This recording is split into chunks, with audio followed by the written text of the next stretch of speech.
განრიდებისა და მედიაციის პროგრამის ბენეფიციარები წიგნის კლუბის პროექტში ჩაერთნენ. ბავშვთა დაცვის დღესთან დაკავშირებით იუსტიციის სამინისტროში წიგნის კლუბის შეხვედრა გაიმართა, რომელშიც ისნის მე-12 სკოლის მოსწავლეებთან ერთად განრიდებისა და მედიაციის პროექტის ბენეფიციარებიც მონაწილეობდნენ.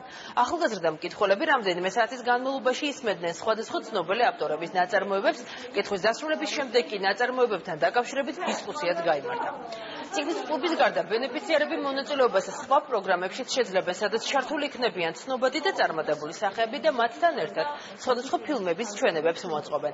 იუსტიციის სამინისტროს ახალგაზრდული პროექტების მიზანს არასრულწლოვანთა დანაშაულის პრევენცია წარმოადგენს. პროექტი ძალიან მომწონს, დავდივარ სადღაც 1 თვეა და ძალიან კმაყოფილი ვარ, რამოდენიმე რომანი მაქვს წაკითხული უკვე და ძალიან საინტერესო შეხვედრები ტარდება.